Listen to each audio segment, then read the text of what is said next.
Hello, all you androids and clones alike. Today, we take a look at the Alien franchise, specifically the much maligned fourth installment, Alien Resurrection.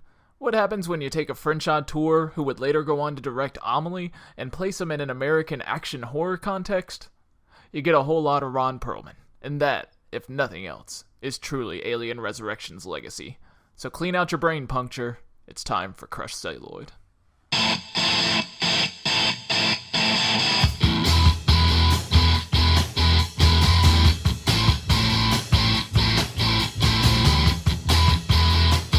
Okay, so today we are talking about 1997's Alien Resurrection, the fourth film in the Alien franchise, and we're doing this because it was recently announced that Neil Blomkamp is going to be doing a fifth Alien movie.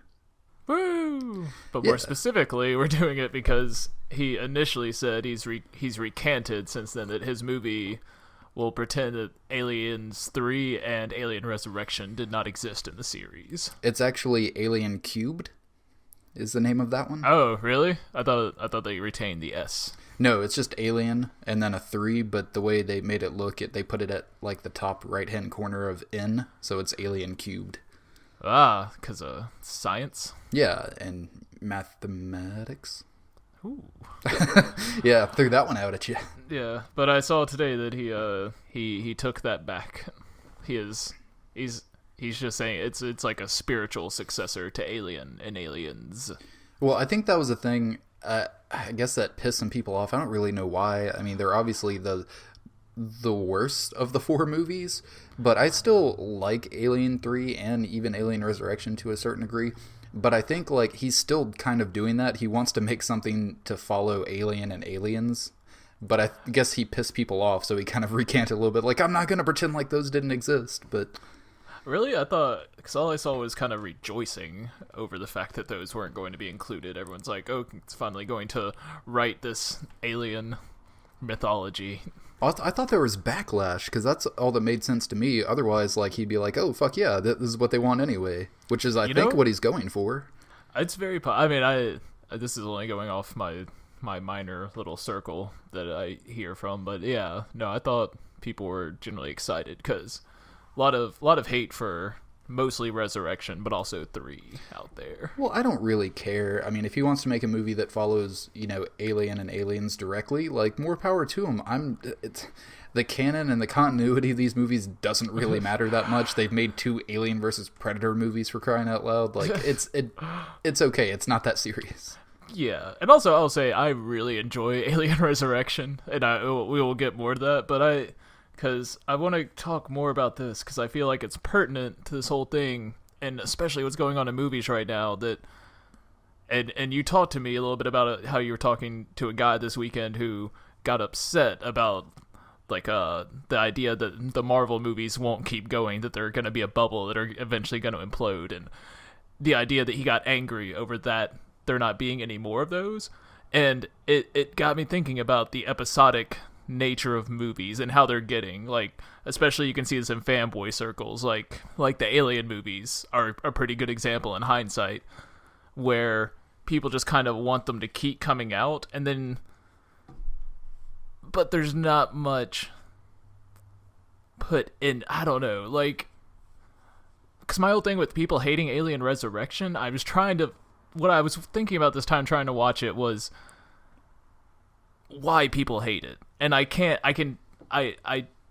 know at the same time, but also it's kind of its own thing. And I enjoy it much more for that than for kind of continuing this trope. Oh yeah, well, it definitely has its own complete feel, which has a lot to do with the writer and director combo for it that we'll get into. But, I mean, it does. It has much more of like a campy comedic tone to it than any of the other films. And it totally works for it, because it is also just completely outside of the regular continuity and, like, takes place way later with a whole different kind of story. But I do see what you're talking about, is that a lot, especially with fanboys, they always want more. They're like, I love this thing, I want more of it. But it always seems like they flip on a dime so quickly. And if anything isn't exactly to their specifications, or, like, they keep begging for more movies and then get mad when it's not, like, as good as the original movie. Yeah, and see, that gets back to the episodic quality that they're much happier with something like Prometheus, which is a fine movie and like and executed all right, but at the same time it's boring. There's not much there.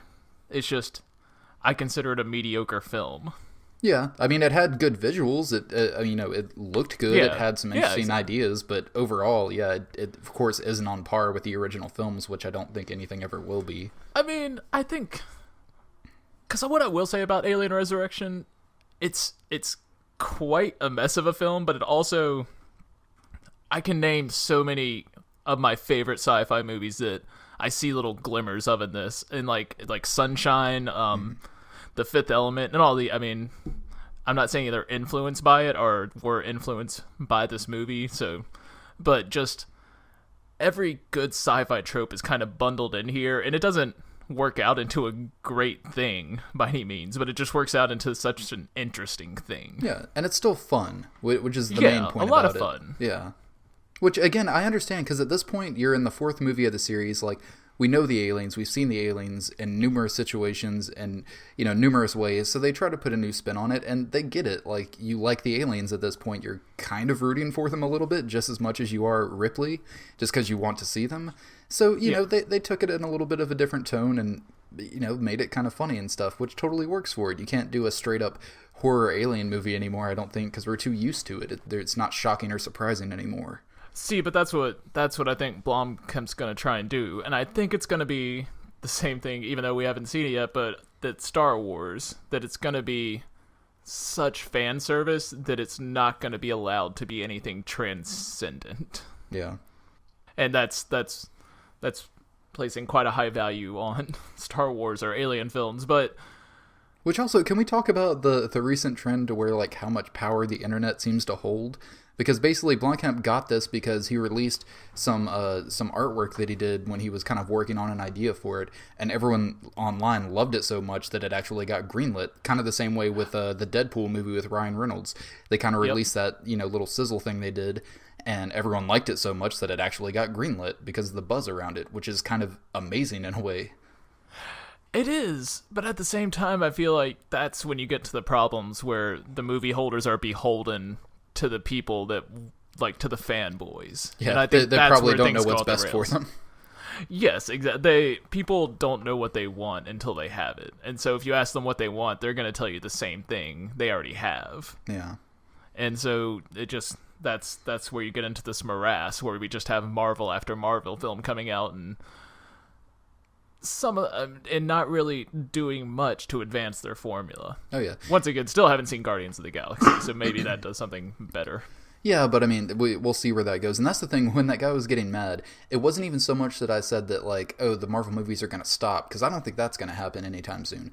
I just said that it's going to become oversaturated, because with Marvel putting out so much, and now DC putting out just as much, Fox and Sony, with everyone doing that on TV and in movies so much, like, there's going to be a point where it pops and people kind of get tired of it, or they just recycle it too much, to where some of them are going to start failing. Marvel may still do a lot better than all those other ones, but I was like, there's going to be a point where people get tired of it and a new trend starts.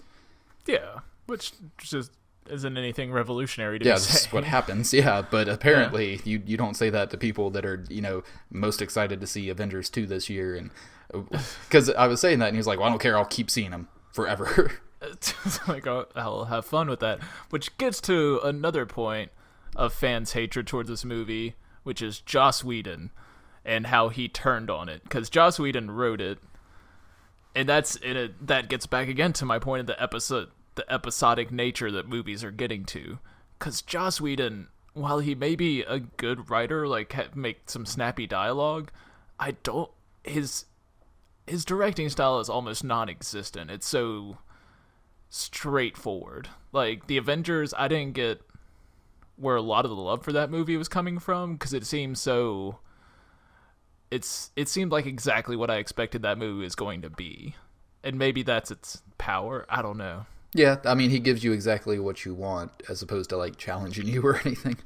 Yeah. But that's the thing, and he did write this movie, and at this point, I mean, he hadn't done too much. He had, done some TV and stuff. He wrote the screenplay for Toy Story, the first one, and he had done like the original Buffy the Vampire Slayer movie, and I think had just started the TV series. So he hadn't even done that much when he actually got to write this movie. And there are moments where you can kind of tell it's a Joss Whedon script, but I think those are some of the worst parts of the movie. Like, some of the comedy that they try for, at least dialogue-wise, just does not work for me. It's more kind of like the visual comedy that actually gets me in this movie.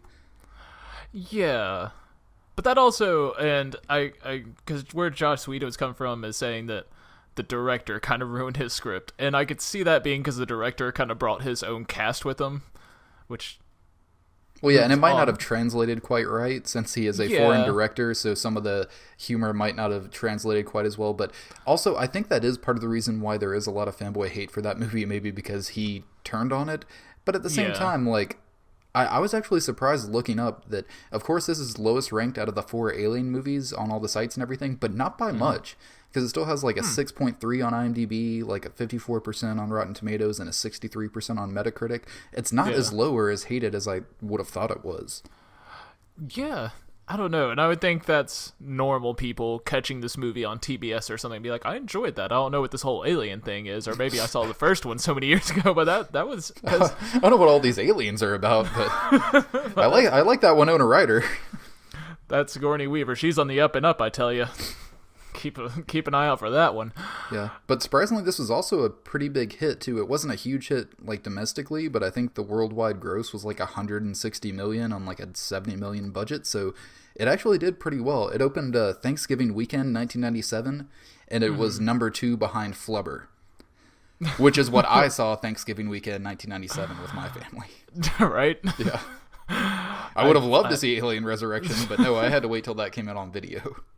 I think I saw Alien Resurrection in theater. I can't remember, though. I think my brother took me because one of the first movies I ever went to, my brother took me to see. He went with him and his friend Faust, and we went to go see Alien 3. And I was fine with it. I had watched horror movies with my brother kind of growing up, but Faust leans over to me and just kind of whispers into my ear something. He's like, they let aliens loose in the theater or something to that degree. I start freaking out. That's why my brother like, they're aliens? They're going to be aliens during this? I'm like freaking out. I'm just like, I don't want to be here. Like, this sounds horrible. And I throw such a fit that we have to all 3 go see Encino Man instead. And that's how I saw Encino Man. It would have been funnier if during that he leaned over to you. It's like, they released Pauly Shore into the theater while the movie plays. He's like, no, I don't want that. That sounds horrible. Get me out of here. Let's go back to Alien 3. Feed me to the aliens before Pauly Shore. No weasel. No weasel. Oh, that noise. It freaks me out. I still have nightmares about the weasel. So that's how Faust was hoisted by his own petard. Shakespearean term. You say petard? Isn't that the word? That's a word. Is it petard? Petard, yeah. Okay. I don't know. Petard. Pronouncing things. Pronouncing things. There we go. Yeah. Pronouncements. Ooh. And, yeah, I guess we're finished on that topic. Yeah, I guess let's get into it. I will say Roger Ebert gave this movie 1.5 stars, so... Fair enough. Yeah. Well, First, I do want to talk about Genet, who is a director that I love, and it is really strange that he did this movie. Not really strange, because he came from Delicatessen and City of Lost Children, 2 French films that are... Delicatessen is this really strange, really stylized movie about an apartment building. Which is actually my favorite out of those 2. I really have a big soft spot for Delicatessen. Oh, Delicatessen's so good. I remember it was the first movie I watched on Sundance Channel when we got Sundance Channel, and I was hoping everything there would be that awesome, and I was wrong. Yeah. But I mean, stylistically, it kind of makes sense for him. But this is also kind of weird that his first kind of crossover movie would be the 4th Alien film. It's strange that they would choose a French director for this. Like, I can kind of see it in City of Lost Children, because that one gets really kind of dark and sci-fi, as opposed to Delicatessen, which is almost a small ensemble piece, because it all takes place in this one apartment building. But again, when you're in, like, a spaceship as well, and it's also kind of dirty and grimy, kind of the same way that apartment building was, it kind of makes for a decent transition. Like, he kind of already did things like that, just in a different setting. Yeah. And the most notable thing about this director is his follow-up movie to Alien Resurrection is Amelie. The most adorable movie ever. Oh, it's so adorable and so saccharine. You want to hate it. Like, I want to hate that movie so much. Though. I can't. Oh, you can't. It's so cute. It's so goddamn adorable. Fuck Amelie. But did you hear about the Amelie director's cut though, where she got killed by aliens, and that's why that's what happened? It was a deleted scene. It was an alien Amelie hybrid, and it brought her a little box before ripping off her head. Alien Amelie. Oh, Alien Amelie. That's a good title. Really dropped the ball. Genet. He's working on a sequel though, Amelie Resurrection. But the funny thing about this is he also brought his two main actors from those movies. He works with the same actors almost every time. Ron Perlman, who is an immediate fit. Like the best thing he could have done was bring Perlman over onto this. He is the best part of this movie, I think. Oh yeah, thank God he brought Perlman over to America. But he also brought over Dominique Pignat, who I do not think learned to speak English before appearing in this role. Oh no, not at all. Like, his accent is all over the place, and I can't even understand most of what he says. Oh, well, he is, I'm almost 100% he is speaking phonetically. He does not know what he is saying. They're just like going over his lines so he can just parrot them. Oh yeah, back. Well, I also there was one trivia fact on IMDb that there's that scene where he shows up and he surprises everyone and he says like, "Oh, who are you expecting? Santa Claus?" Apparently that was supposed to be, "Who are you expecting? The Easter Bunny," but he kept saying the Eastern Bunny with an N on. He could not understand the difference, I'm sure. Yeah, it's like, "Oh, the Eastern Bunny." Who are you expecting? Eastern Bunny? Which is strange because you take this French guy and try and give him an American accent and it comes out as Russian-esque. Yeah, a little bit, which is weird. Yeah, really strange, but yeah, so I guess we can get into it. Why not? All? Why not? We're like 20 minutes into the podcast. We might as well start talking about the movie. I mean, I don't really have that many notes because it's an action movie. I will say this movie is like a much better film version of Deep Rising. I kept thinking that the whole time we're watching it. Like, this movie has a strikingly similar plot to Deep Rising, but it's not as lazy. Like, in the filmmaking aspect. So, there you go. Let's jump in. I'm just gonna drop that because you know I can't have you bad mouthing Deep Rising. I've watched that 15 times since we did the podcast. That's a huge lie. It's my new favorite movie. I'm gonna learn it outside and in. It will become one. So we get an opening, a very goopy opening. A very goopy opening with what we think is an alien mouth as it bites into something, but no, it's a tick. It's a CGI tick. Okay, so I asked you before we started this if we were going to watch the director's cut or the theatrical cut. You said theatrical, and you were describing the opening to the director's cut. Oh, okay. Yeah, okay. Yeah, I couldn't find the theatrical cut, so I just watched one. Son of a bit. Oh, well, it's okay, because I know every single difference between the theatrical and director's cut of all 4 Alien movies, because I've been on a fucking Alien binge for the past week. Alright, so I'm guessing the tick is the first cut? Yeah. Well, basically, instead of that, it's more just kind of showing, like, kind of somewhat similar, like showing alien teeth and stuff like that, but it's mostly just kind of showing faces and stuff of the clones, the cloning process of, like, cloning Ripley, and you just kind of see things swirling around and stuff, and it looks pretty cool, but yeah, they don't do the whole teeth tick thing. Do they do the guy kind of floating through space and then the long shot of the spaceship? Nope, they basically do that opening of showing the cloning, and then from there they just show the long shot of the spaceship. They just cut out the part with that guy. Okay. Because I was going to say, I like that opening. I like that it's an echo of Star Wars, and it's also an echo of a scene later in the movie that I thought was really interesting. Oh, yeah, no, they do the long shot of the spaceship. It's a little bit shorter than it is in the director's cut, but yeah, they still... That's kind of how they open it up after the credits. Yeah. Oh, by the way, the director actually approves the theatrical cut over the director's cut, or the special edition. Yeah, well, that's the thing, is that when they were putting out the box set, the Alien Quadrilogy, they just wanted to have a special edition of it because they had one for all the other 3, which are actually like director's cuts. Yeah. Or at least like Alien 3 is an assembly cut, which is closer to Fincher's vision of it. But yeah, for this one, he was like, "Oh, I'm kind of okay with the theatrical cut." Like, so they basically made a special edition where they had an alternate opening and ending, and then there was like a little bit of spreading things out and adding a few lines of dialogue. It's only like 7 minutes longer than the theatrical cut. Huh. Well, then we go inside the ship. Yeah, we see like a baby clone of Sigourney Weaver, and it turns into an adult clone of Sigourney Weaver. Yeah, I will. This movie, one of the reasons I don't get the hate for it, this movie has really striking visuals. Like, because I've only seen Alien Resurrection maybe 2 times, and here's actually my time to admit this: I have never seen Aliens or Alien 3 like the entire way through. I've only caught them in snippets on TBS and just kind of pieced it together from there. I have only seen Alien and Alien Resurrection and Prometheus, I guess. No wonder you have so much love for Alien Resurrection. Well, I mean, it's a fun movie, but I mean, I was kind of like that. It was probably just a couple of years ago that I saw Alien 3 for the first time, other than just a couple snippets on TV.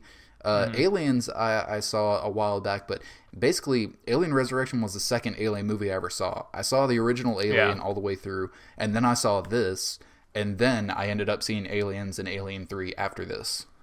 Yeah, and that's I mean, that's pretty much my story, except without having gone back and actually watched Alien 3. Like, I saw them on TBS with my dad when I was young, and so I know what they are to a certain degree, more so Aliens than Alien 3, but I also just don't know them. I don't know, I played that Alien 3 game a lot. I guess that counts. It's pretty much like seeing the movie.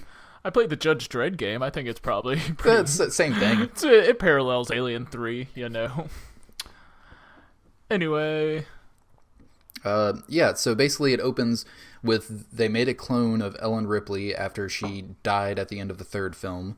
And they did so in order to extract an alien queen in her chest, which is why she, died at the end of the 3rd one. She killed herself to stop the alien from bursting out of her chest and living. So they clone her, they extract an alien from her, and then they decide to keep her around because Brad Dourif, who is in this movie, is a creeper, and he totally has the hots for Sigourney Weaver and the alien. Oh yeah, that's just... Once I love that scene, but we won't get to that. Yeah, he is got such a hard on for anything involving cloning or aliens. He's just got a big science hard on. Yeah, just all the time. Just anything around him, he just starts rubbing up against it and talking creepy. Yeah. Brad Dourif, of course, who we've had on the podcast before, he was in Fatal Beauty, and he's also the voice of Chucky from the Child's Play films. He was also here to talk to us during the Fatal Beauty podcast, but it got cut for time. Yeah, and because I don't know, nothing. I was just making fun of the way you said Brad Dourif was on the podcast before. Yeah, we've had him on the podcast before. He's an old friend. Yeah, we chat. We chat with the old we go way back. Dorf. When I was a kid, he got inside a doll and tried to steal my soul. We go way back. We're old friends. Back then, I mispronounced his name, and we ended up going golfing. Get it, Dorf? I do. That is an awful reference that no one's gonna get. Oh man, it was a stretch. But you know what? I made it. I went for it. Well, I'm sure all the Dorf fans out there will appreciate that. We are building a demo, and they are part of it, as midget-like as they may be.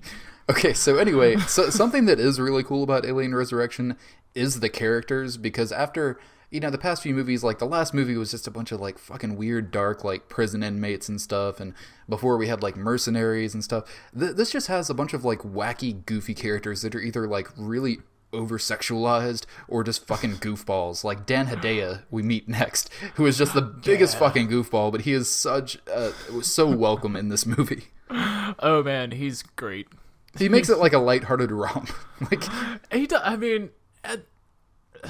Which once again gets back to what I think the fans may hate about this, is the movie is really stylized. Like, even the characters, the way that they're presented, which is really just how Genet kind of presents characters. They are all almost caricatures of themselves and just so large and so strange. and it makes this movie so much more memorable. It does, and again, like, people could get mad about that, but okay, they're in a movie with a bunch of, like, weird changing aliens that burst out of your chest. Like, that's a silly concept in and of itself. Of course you can have silly characters in there as well. Yeah, at some point you have to stop taking yourself so seriously. And by the fourth film, I think we can do that a little bit. By the fourth Tremors film, they were having baby graboids jump out of the ground, and they've set it back in the Old West. Like, I think they had the right idea, guys. Let's just take it for what it is. Let's just all calm down here. I also love when they introduce the aliens, like, after they're like, oh, Her Majesty is the real payoff, and like, oh, it's growing expertly or whatever. The mirror I was talking about, they have a mirroring shot like they did with the ship where it goes over the alien's head and you kind of see the enormity of it and just keeps dragging back. That's what I wanted to point out. Yeah, no, that was a really cool shot, and that, I think, is one of the more scary moments in the film. Just like when you see the actual, like, size of that, even though we've seen an alien queen before, but especially with how dark and like creepy it is as that's happening, like, that was actually a moment of tension in the film.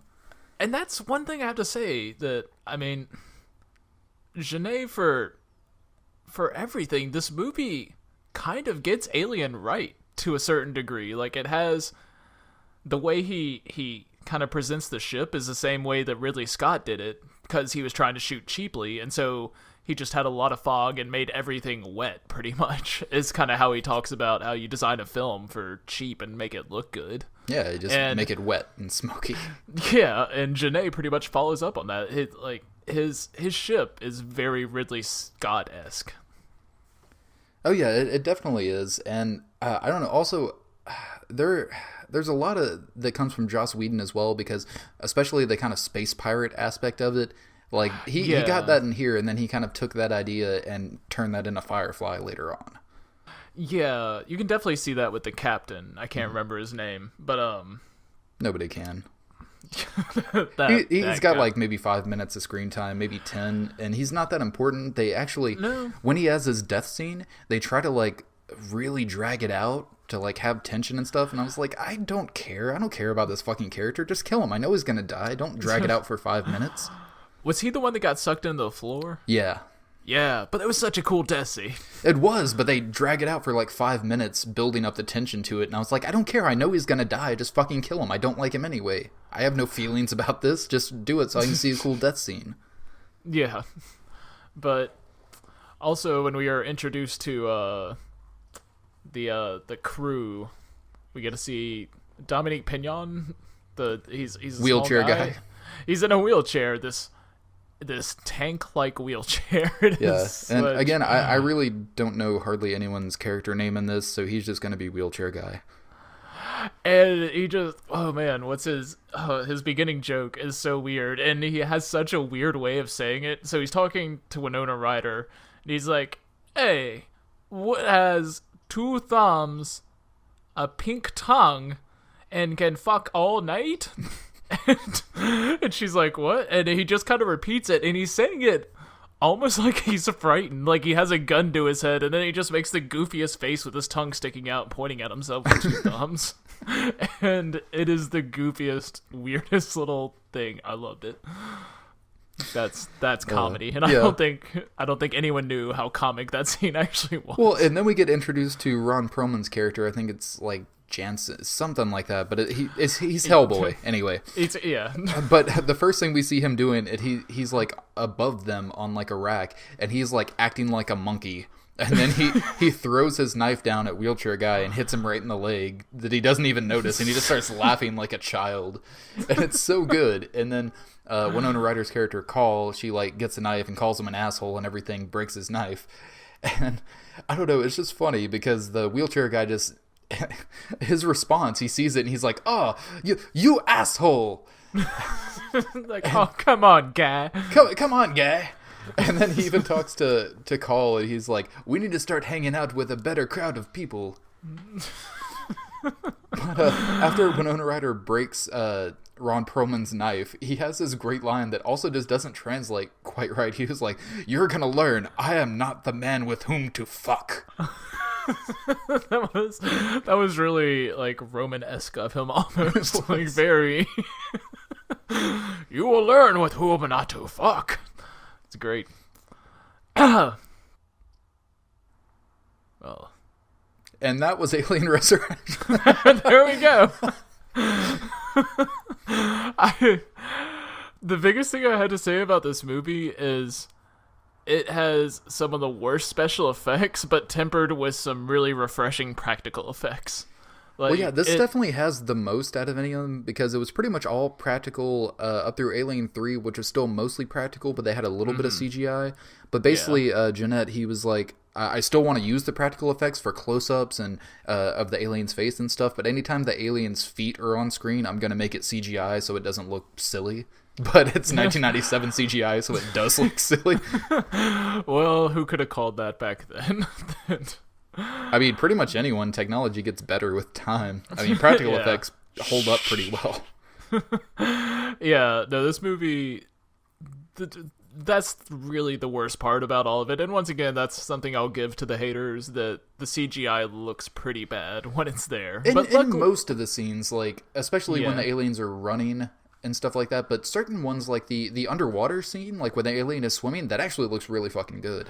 It looked a lot better than the scene right after it with the alien on the ladder. Yes, that is very true. Anyway, we're getting ahead of ourselves. Because I'm sure everyone wants us to stay on track for Alien Resurrection. Oh yeah, absolutely. They're hanging on our every word. Those people that are out there. So anyway, listening. Yeah. Hey, Tom. And Jeff. We really only have a male demo right now. We're working on ladies, let us know what we can do to win you over. Yeah, to talk about, I don't know. What do they like? Stickers. Ooh. I like those. That's a lie. Oh. Anyway, okay, so we meet the crew, this ragtag crew of space pirates, and they their ship joins up with the ship where Ripley and the aliens are, because they were bringing cargo to General Dan Hedaya, and they're basically bringing people that were in cryotubes that they stole so that they can breed more aliens. Yes. And we find out that Dan Hedaya and the captain of the space pirates are like kind of friendly, or at least like they've been doing under the table dirty business with each other for a while. And there's a scene where like they get together and they have this cool thing where like they get a cube and then it just kind of like liquid. You're missing, because this almost reminds me of like a Terry Gilliam type thing. Mm-hmm. They pull, it is a cube, but it's called like a bourbon cube, and it's inside this plastic wrapping where you have to pull off the top and then put the cube inside, so a laser shoots on it and it turns into bourbon, but it literally turns into as much bourbon as would have happened if the cube was just like if you just filled that same box with the liquor.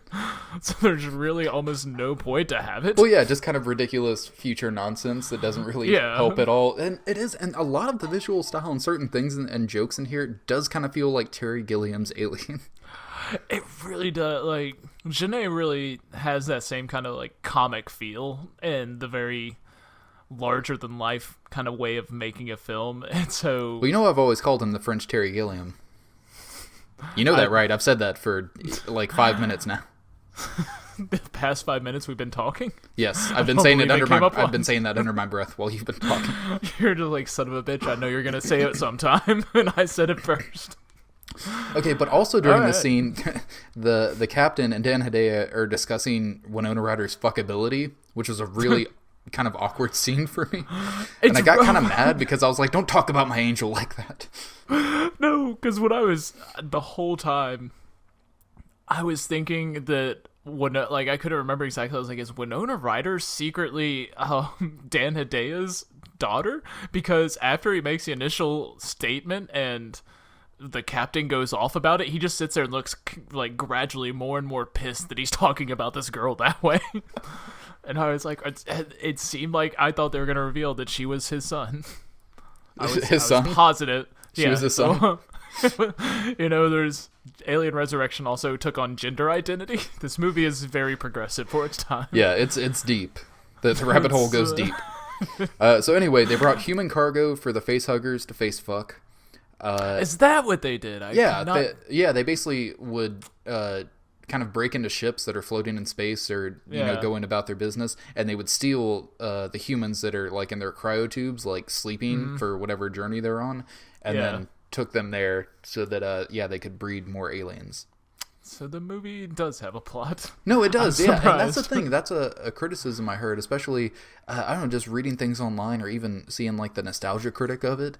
Like, they were just like, oh, there's no plot. It's ridiculous. It doesn't make sense. But it totally does. Everything fits together pretty well. No, that was the key I was missing. I was like, oh, that everything does fit together. Yeah. I see where they're saying it doesn't make sense, but I think that's people under reading the metaphor that's in the movie. Yeah. Like, this is a highly visual movie, and I mean, it may kind of at times be obvious, like when Ripley is first introduced in the jail cell and she's escaping the embryonic sac she's in or whatever it is. But yeah, I was just like, man, why'd they put her in a body bag? That's weird. It was strange, but at the same time, it kind of sets the tone for the rest of the movie that we're kind of talking about birth and life to a certain extent. Oh yeah, absolutely. And Ripley is, for all intents and purposes, a newborn creature, and that's what Sigourney Weaver is acting like, which we will get to right now. But also like a mother. Also like a mother at time, but she's also, whenever she's around humans, she's acting really kind of insane. But it makes sense in the idea that she's a clone and she is just learning everything. Which is introduced, but it's to varying degrees of success, because I think her kind of first scene of talking, she's eating with Brad Dourif, and he's like, oh, this is a fork, and she's like, fuck. And I was like, haha, the comedy stylings of Sigourney Weaver. It's, I liked it. I thought it was cute. But we do get to see them actually using the humans and kind of putting them, tying them down to these slates and then having them over eggs as they start to pulsate and open and stuff. And I will say, I fucking love the production design of this movie and everything in the ship. But I also really like what they did with the eggs, because they added like a lot more detail and pulsating and made them look a lot creepier than they usually do in the films. Like there's a little bit of that, but usually they're more kind of like plain and stagnant. But here, like they kind of redesigned them a little bit and like really had them pulsating and goopy and stuff like that. Yeah, which once again, and I'll say that by and large, whenever any practical effect is used, like the production value is just it's wonderful. Like everything looks great in this film that's actually practical. And that's why I wonder about people hating on the movie once again, because... Well, but then we get to the 10-minute long Sigourney Weaver playing basketball scene, so... It's not quite 10 minutes, and I can see what it's trying to do to a certain extent, but I feel like basketball was just really popular in the late 90s. Like, you have, Escape from L.A. did the same thing. Which, again, was just as weird. Like, I don't know why that was being inserted, but yeah, I guess it's Michael Jordan, man, Space Jam. Space Jam started all of this. That must, like, because there really is this through line of basketball just being inserted into shit. Yeah, a year later we had basketball. God damn it. But I mean, I do like the characterization in the scene. I like Ron Perlman kind of interacting with Sigourney Weaver. Yeah, that was really good, because he's like, oh, I like the tall ones, and he's being really weird and creepy towards her, and she kind of like kicks his ass and humiliates him. But at the same time, like, out of everything in this movie, that's the scene I could most agree with not liking or people being turned off by, because the basketball scene just does not fit in an alien movie. Well, also it's differently lit. It's really not a part of this movie. It's very bright for the rest of this movie. It's strange. Oh yeah, well it does just seem like maybe Joss Whedon or somebody just had this idea like, oh, this would be a cool scene, and they just kind of had to shove it in there somewhere. And even like Sigourney Weaver had to take like weeks or to like a month of basketball training just so she could do these scenes, and like just so she actually, that one shot she does behind her back, she actually made that herself. Yeah. Which is I did read that, which is insane. It's an insane shot. Imagine how much money they spent for her to take basketball lessons for this ridiculous 10-minute shot or less that really has nothing to do and nothing to add to the movie. Yeah, and I almost wonder if she just did that herself. She's just like, no, guys, I'm going to pay for my basketball lessons. I'm going to knock this out of the park. Maybe she requested the basketball scene be in there. She's like, I saw Space Jam last year, and I'm just really big into basketball. Guys, have you heard of Space Jam? I really think this alien movie could use a punch-up. But this is where we also learn a little bit more about how she is a clone of Ripley, but she's not completely Ripley. She also has alien DNA mixed in with her because they, cloned her with, I guess, some of her blood from her dead body, which also had an alien inside of it. So she also has more ability. She's stronger, faster. She has like a kinship and like a connection with the alien. She can smell them, sense them coming, kind of feel their pain and stuff like that. So also I think that's the main reason why Sigourney Weaver wanted to do it, because it was a completely different kind of Ripley and she's not just playing the same character again. Yeah, no, because she's, like I said, she's kind of acting insane during the movie, but she's acting kind of animalistic. Like she'll start doing these weird like scenes where she'll get down on like all fours and start sniffing around in this very odd like fluid fashion that doesn't look natural. And I really like what she does with this character, and I don't think I noticed it before because I just assumed Sigourney Weaver's on the human side. Mm-hmm. But this time watching it through, I realized much more that I think what the movie was going for is you don't know who Ripley is actually going for, because she kind of seems like she's on both sides of the fence. Oh yeah, and they play that the entire way through. Because even like when she does first kill an alien, Winona Ryder's like, "Oh, would you kill your own kind?" And she's like, "Oh, it's in my way." Yeah. So she's just kind of doing whatever she needs to do. Yeah, so, and I think that makes this great dissension between her and Winona Ryder, because Winona Ryder is the exact opposite. Well, not the exact opposite, but Winona Ryder she's anti-aliens to any degree. She's a one-minded alien fighter. Yeah, because she actually she joined that crew under false pretenses in order to come there and kill the aliens that she knew was there. To kill Ripley. Yeah, to kill Ripley to stop them from pulling the alien. Yeah, but yes. Yeah, of course, once you realize that. Yeah, semantics. But anyway, something that we learn in this scene is that the clone Ripley's blood is kind of acidy, like the alien's blood, but not completely. It's just like lightly acidic. But it's something that kind of comes and goes, and that's one of the things that really doesn't make sense or doesn't stay all the way through, because like, you see a little bit of her blood hit the floor and it starts melting through a little bit, but they cut her open with tools and the tools weren't getting burned by anything like that. Yet, when she puts Call's knife through her hand and it starts sizzling and stuff like that. And it's something to where like sometimes when it's convenient, the blood is acidic, and then when it doesn't need to be acidic, it's not.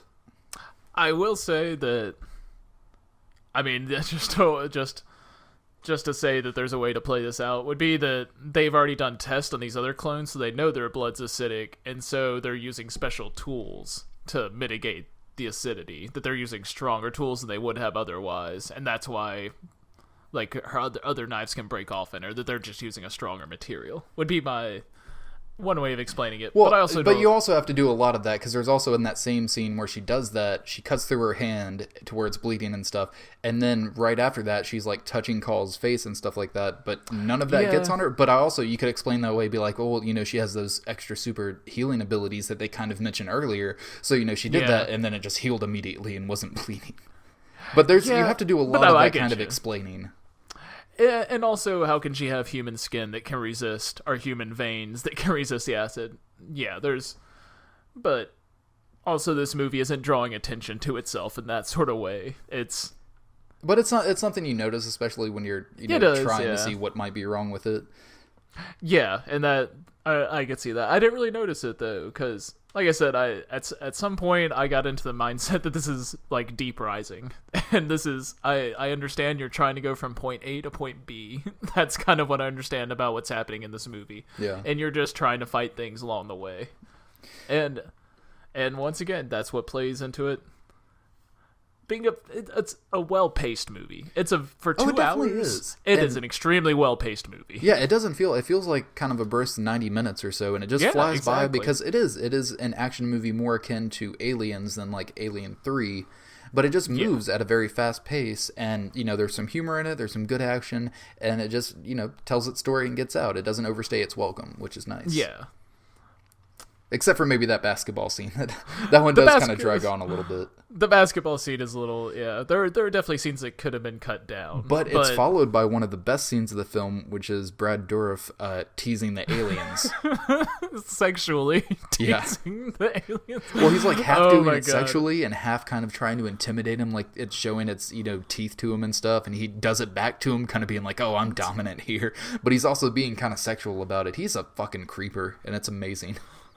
I do like the IMDb trivia on this, which I don't know if it's true, but I think it's saying that no wait, I think it's for another character, but they were saying that William H. Macy was auditioning for a character. I think it's the other doctor that actually joins their party, but I like the idea that William H. Macy was reading for Brad Dourif's scene, and he's like, guys, this is ridiculous. It just walks out. He's like, come on. Well, I could see him doing the same scene, but he would just be so like shy and timid about it. he's like kissing the glass Timothy and then just like turning away. Yeah, just like just blushing and closing his eyes. It's like, oh, do you no, okay, golly gee, I mean, did you come from the oh god.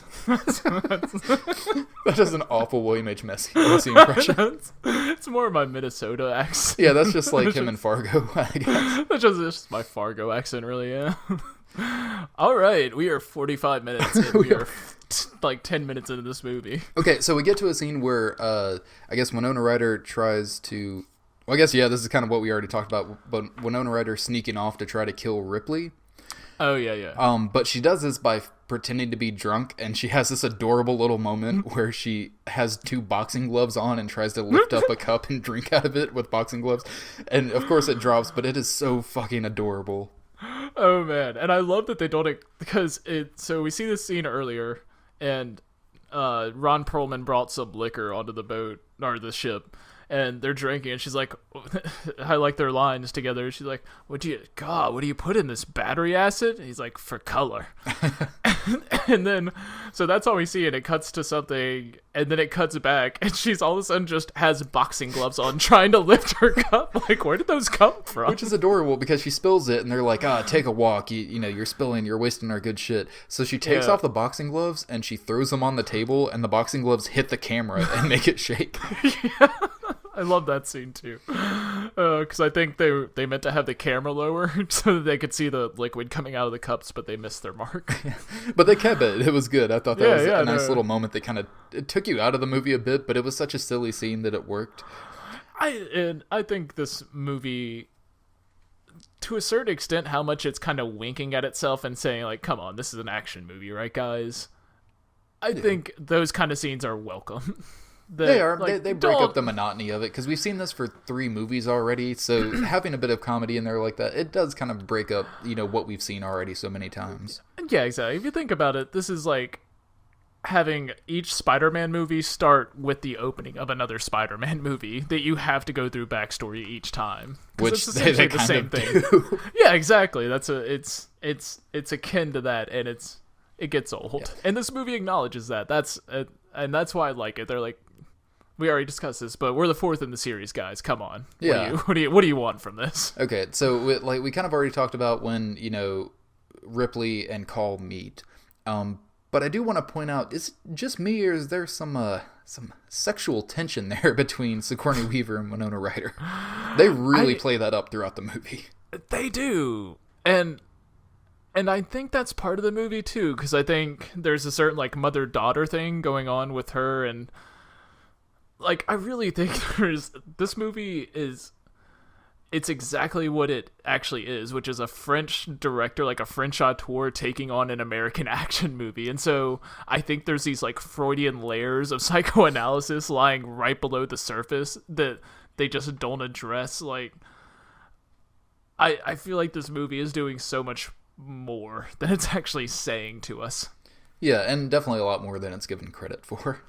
Yeah. I mean, but then again, Jeanette just could be a fucking weird French guy and just tossed in his own sensibility into this movie. I mean, I definitely think that's the part, but there's so much Frenchness going in. Like, it's this movie is very French.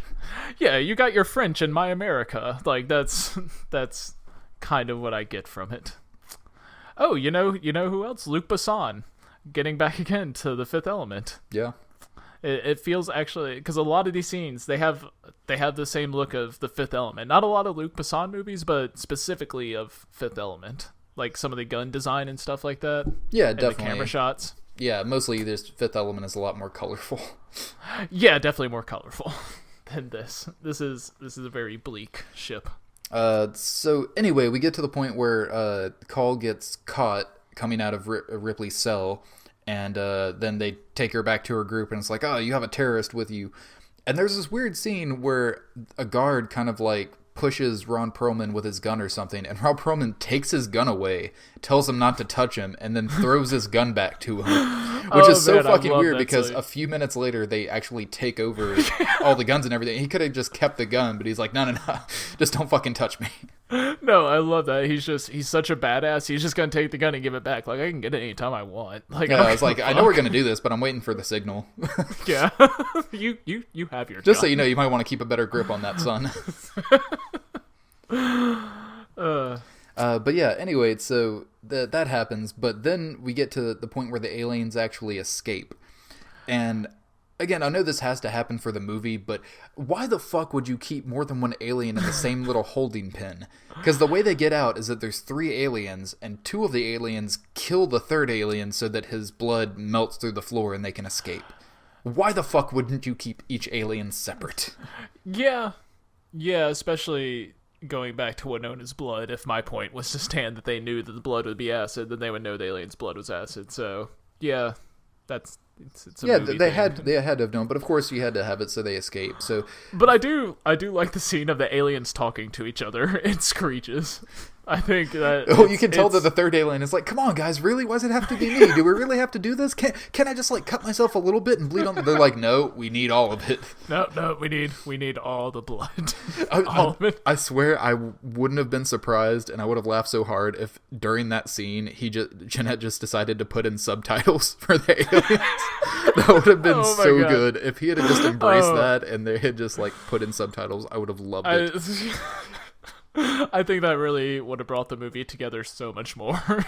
Like that would have been the piece de resistance of the Alien franchise. Like, I kind of feel like people might have hated it even more, but I would have loved it even more if it did that. See, it would have embraced the fucking ridiculousness of this movie.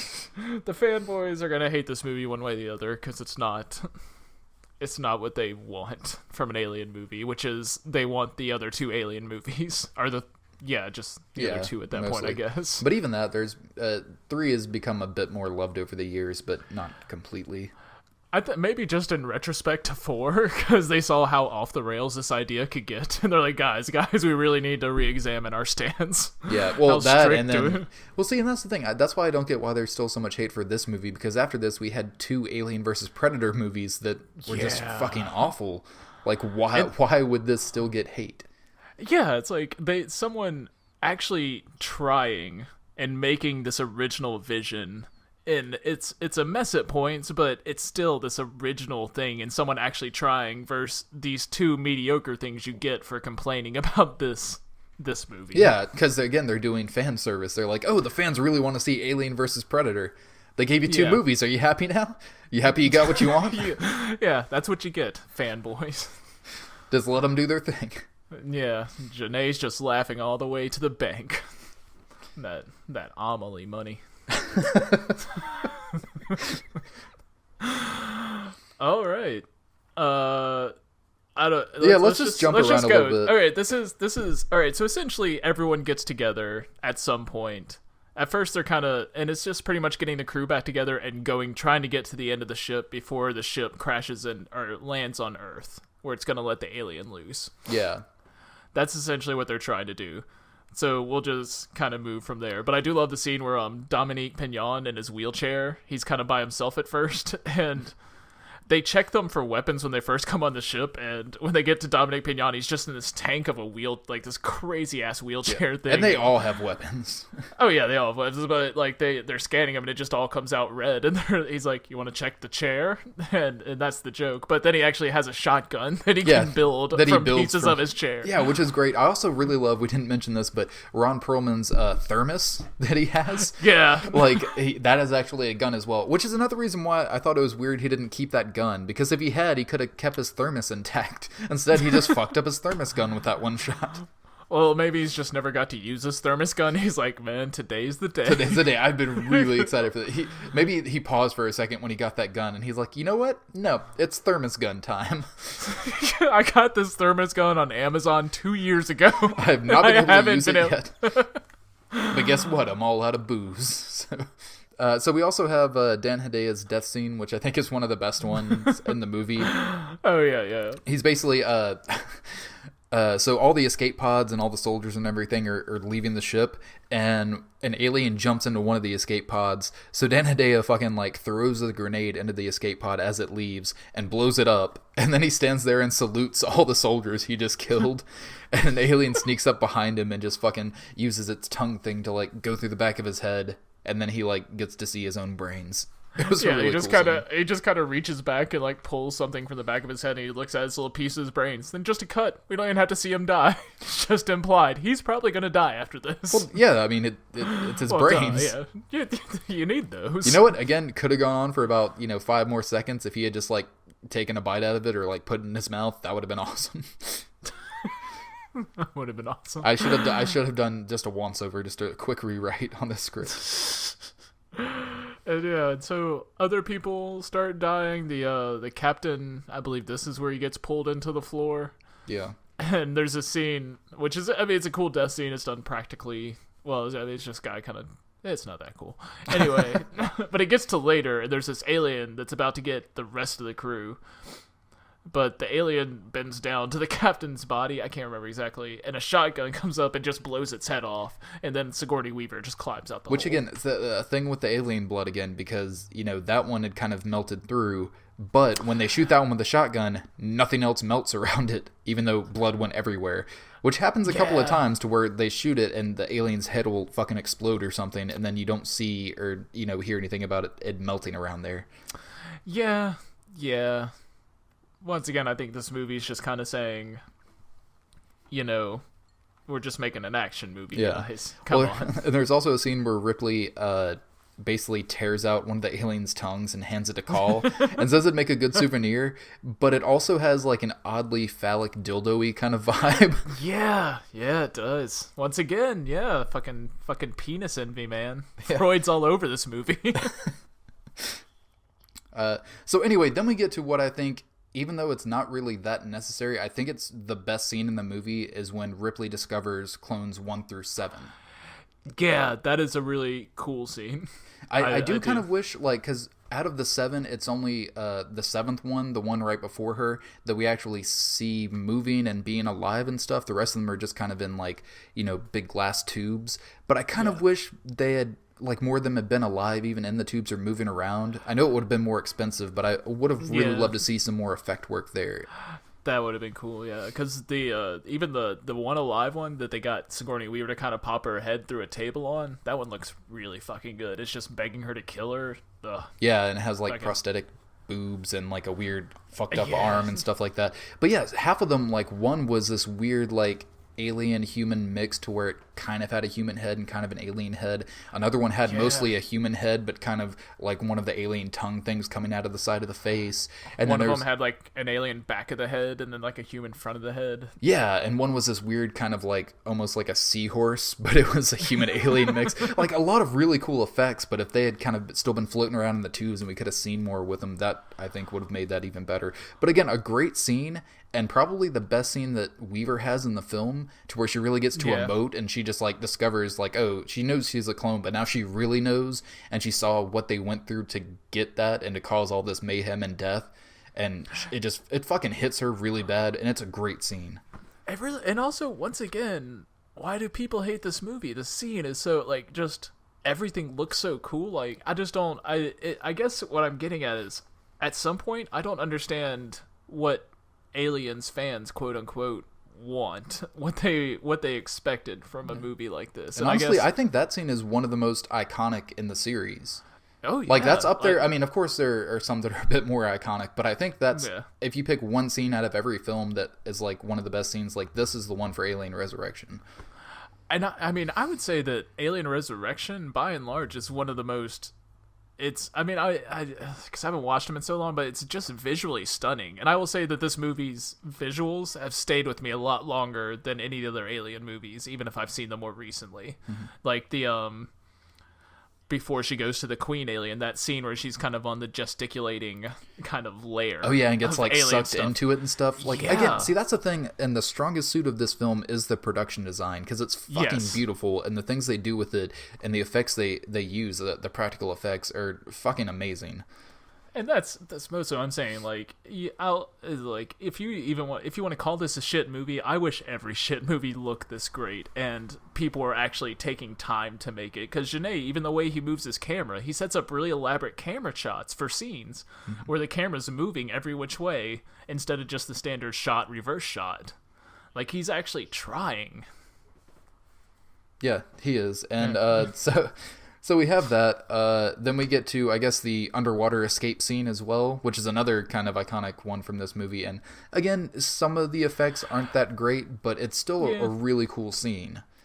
It is, yeah. For an underwater scene that get pretty tiring, like Thunderball as a movie is kind of tiring. Yeah, or even in fucking like Deep Rising and shit like that. Going back to that, like, yeah, this one actually works because it isn't too dragged out. And they basically, they have it for a couple of minutes, but there's also, like, firing underwater. They kill an alien and stuff. So things happen, but it basically is just a quick setup for what happens is the aliens set a trap for them. So when they come up from underwater, there's, like, this layer of film that they have to break through. But they basically just led them directly to where a bunch of eggs are to take them out. Yeah. And then a character we haven't mentioned, but Dreadlocks, he shoots like grenades up there and then, blows up all of the eggs, and then we have the ladder climb shootout. Yes. And I have to say, why so we at some point they couldn't take Dominic Pignon's chair anymore, his huge wheelchair, and so Dreadlock guy is carrying him on his back. Why isn't Ron Perlman carrying him? Because he is obviously much stronger than Dreadlock guy and taller. Well, because Ron Perlman doesn't like him that much. He keeps saying leave him at every turn because he's like, if we want to gain some time, let's leave wheelchair here. He's like, no offense, buddy. I forgot about that. Yeah, that's true. Ron Perlman would just leave him in a second. Yeah, exactly. So, Dreadlocks is a good guy. Even though he's also stupid because he sacrifices himself for no fucking reason. That was really weird. You think, like, at some point Ron Perlman would be like, hey, I'll come grab you. Not only that, but yeah, just for a second. And even if he did have to unhook himself, like, really, all the alien hanging on him was already dead. All he had to do was shake his foot and it'd probably come off. Or just, like, kick his shoe off at the very worst. Pretty strange stuff. And even if not, like, he could have dropped and then he could have come back up. But it's just like he falls and they're like, oh, he's dead. Okay. And then there's also the part where the crazy doctor gets away, but you know what? Let's just pass over him. He doesn't matter. But we do find out that Call is an android. Yes. Yeah. And so callback to the first movie. And second. And third. Oh, really? There's always an android. Oh, good. I'm glad they didn't miss that one. But so Sigourney Weaver is an android. No, Winona Ryder is an android. No, yep, the other one. and then there's this... I don't know if I love or hate the scene, but essentially they all gather. They're trying to come up with a plan, and they're like, okay, we need to rewrite the ship's mainframe, blah, blah, blah. So they want to, and they just found out Winona Ryder's the android. How convenient. Right when we need it? And so there's apparently like this space chapel. So they go into this room in this space chapel, and it like Winona Ryder has this thing where she does a crucifix on her. I can't remember what you call it with your hands. And Sigourney Weaver's like, I can't believe you're programmed for that. So there's like this alien hatred coming from Winona and this android hatred coming from Sigourney.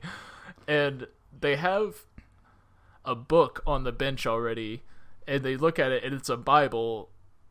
Like they close it like it's a book with a computer screen in it, and then they unplug a jack so that they can plug it into a Winona Ryder.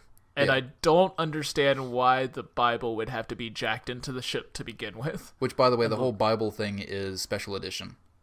God damn it. Yeah, they basically just cut to, like, Winona Ryder and Sigourney Weaver sitting there having, and again, during the biggest part of the action when they're really trying to get to the ship, they just kind of sit there and have a one-on-one for a hot second and talk about like how she hates being an android and she feels disgusting and blah blah blah. Yeah.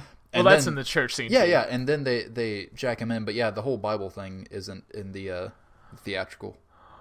Oh, so what? And what I did don't they even plug think her it really into? shows that they are in a chapel. It's mostly just like we cut and they're like, oh, we need to jack into the mainframe, and then they cut to like Winona Ryder and Sigourney Weaver having a one-on-one, and then she just jacks in. That's really strange. Huh. I wonder if that scene. I mean, I guess they shot it. They didn't do extra, or they go back and shoot anything I never see. Oh yeah, no, So, definitely not. No, I just think they didn't emphasize the fact that they were in a chapel and they didn't do the Bible thing. They just kind of trimmed that out because it wasn't that important. Yeah. I mean, it really is just this weird religious message that doesn't carry through to the rest of the movie. Yeah. Like, So again, it was that? just extra that didn't need to be there. Yeah. No. Exactly. Interesting. Oh, but when they find out that Call is an android, like she's all embarrassed about being an android. But Ron Perlman has this line where it's like, an android. I can't believe I almost fucked it. Because it'd be just like, oh man, I was totally gonna give you some, but you're an android. You're a sex bot. I can't do that now. So yeah, Ripley gets kidnapped and swallowed up, like we talked about. Oh yeah. And really, like, this thing could be a painting. Like, it's so Ripley falls down this hole or something. Doesn't matter. And it's like directly out of an H.R. Geiger painting or something. It's essentially a woman just kind of. Well, yeah, because it's based on his design. Well, yeah, but those actually go back to Jodorowsky's Dune, not Alien. They're even before. Well, yeah, I know, but designs. Geiger worked on Alien, and I think I know. Aliens and Alien 3 as well. Yeah, but I'm just saying, Not like, on that's this one. his shit anyway. Well, no, that's why I was making the reference that it could, because it has the randomness. It's not just H.R. Geiger's, like, that's what I'm saying. It could have been one of his paintings, but it's not. It's just based on one of his designs. Yeah. It could have been a Tool album cover. Does that work better for you? Well, I know, which actually, the one thing is that he didn't work on this one. They had other people, I guess, just worked on his style. But he actually sued and won and got his name put in the credits afterwards for the home video release. In the theatrical, they didn't have his name in the credits. Yeah, that's really weird that they didn't do that. Yeah, because obviously it all comes from his artwork. That just seems like a weird mistake, like somewhere during the process that happened more than anyone trying to take credit for it. Oh yeah, well I think it's just they didn't actually have him working directly on the film. Yeah, so they just didn't think to say original design or whatever. Yeah. But yeah, really beautiful scene. Like, once again, great shots in this weird moment where just like this very artful scene, which feels strange in an Alien movie, but really works, I thought, especially with the tone the movie is about to take with the whole birth and life. Well, yeah, because that's the thing, because death. not only does she like fall down into it and stuff, but she kind of is like moving through it, and then she's being carried like a baby by an alien, because an alien warrior, I guess, is taking her to the queen to witness the birth. Yes. Which is, oh man, this is weird. it's all pretty weird. Yeah, really cool and gross effects, but basically the alien queen, something that Ripley gave her with her DNA was that now she can give birth like a human. So instead of just producing eggs, she actually is pregnant with an alien human hybrid. Mm-hmm. So she gives birth to that, and it basically busts out of a big sack that she had. Yeah, and it's like an alien, except the back of its head has been fused back with its spine. Mm-hmm. Like, so it looks more continuous. And it has like more of a human skull. It actually has eyes, which is fucking weird to see an alien with eyes. Oh yeah, but apparently Joss Whedon had this whole different idea for the alien that he wanted, but and I was reading the description of it, and it just sounds like a weirder version of an alien, which doesn't work with any of the science behind it. Like, of course, a human hybrid is going to look more human. His didn't sound any more human. Oh yeah, and originally, so they have the way it looks in the film, but the original design of it that they actually did film and do, really? basically on the newborn's stomach, it had male and female genitalia like stick protruding out. Yeah, and I love that. That's an awesome detail. Well, but they took it out with digital effects. Yeah, I know. That's so shitty. They should have gone for it. But I guess they're like, that's a bit much, Frenchie. You might want to tone that down a little bit. Come on, guys, please. But yeah, so this new human alien walks up to the queen, who just gave birth to it, and they just kind of stare at each other for a minute before the fucking human one just rips off its head. It's amazing. Yeah, it is, and then it eats Brad Dourif's head as well. It's all about heads. Brad Dourif's oddly in the background, kind of explaining what's going on to everybody who may be present. Funny about his character, he is just narrating everything that's been happening, and I guess it's for the audience's benefit, but at the same time, it just makes sense for his character that he's just standing there, like in a cocoon, just like saying everything that's happening. Yeah, because he loves aliens so much. So he just loves them so much. They're the best guys. You just don't understand. And then the human alien goes and kills Brad Dourif, sadly. Yeah. That's his demise. But something I do really like about the design is the fact that it does have eyes, because originally in the first Alien, I think they thought about giving the xenomorph eyes, but they're like, no, we don't want to do that. We don't want to humanize it in any way. But doing so here works to a really great effect, because there are moments, like split moments when it's going after Call, to where like it can't reach her, and then it kind of gives her the sad puppy dog eyes, and she hesitates for a moment, and then it fucking attacks at her again. It's like really well used. Yeah, it's like, you tried to fool me. Should have waited a few more seconds and just like whined a little bit, and you might have been able to get her. But yeah, so essentially the end of this movie is them getting to an escape pod. The ship's gonna crash with Earth, not their escape pod, and the alien, they think they've gotten away from the alien Sigourney makes on the ship, but then it turns out the alien had actually made it, and the alien and Call are stuck in the back room together. Yeah. Which, okay, so then what happens is she kind of gets very motherly towards the newborn and is kind of up with it, but she knows that she has to kill it. So Sigourney, that is. Yeah, Sigourney, but she's bleeding, and she throws some of her blood onto the window, and it melts through and puts a hole in the hull, and then the newborn alien gets sucked out of the hole, which is a really cool effect. Well, see, I like this whole scene even leading up to it, because Sigourney comes in and Call just has barely escaped this alien, and Sigourney comes in and she essentially just walks up to the alien and just starts petting it. And Call, I mean, being Call in that situation, you actually have no idea what Sigourney's about to do, because you don't really know what side she exactly is on. And so, like, she's just sitting here having this moment with the alien, and then it's just this weird lyrical moment, kind of like when she was in the egg sac room, and then she throws her blood on the window, and then it sucks it out. Yeah. And like it has there's this really sad moment with the alien where it looks at it like, "Mommy, why?" And it's very similar a year later in Halloween H2O. They had a scene just like that of Michael Myers crushed up against the tree and just kind of like looking at her and looking out to her and looking very sad, and she has that moment of hesitation. It's kind of the same exact scene. Oh my god, it is. That's crazy. Yeah. So yeah, then it gets sucked out, which apparently was what they Ridley Scott originally wanted to end the first film on, was the alien actually getting sucked out like through a hole in the hull, but they couldn't afford to do that effect, so they actually did it here, and it looks really great. Oh yeah. The only thing I'm not sure of though is that, okay, so it's newborn and it's half alien, half human. Is its blood acidic at all? Because when it does, like, the blood goes out everywhere, and I feel like some of that would have gotten on the ship or something and might have caused, again, nitpicking, trying to read more into it, but I feel, yeah, I mean, I don't know. At this it just point, looked like regular that's blood, very though. nitpicky. Yeah. But yeah, it's gonna be acid, but nitpicky. Yeah, it happens. So it ends with Winona Ryder and Sigourney Weaver cuddling.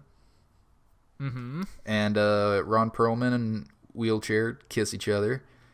Yeah. And it's adorable. Everybody's in love. The end. that's Alien for you.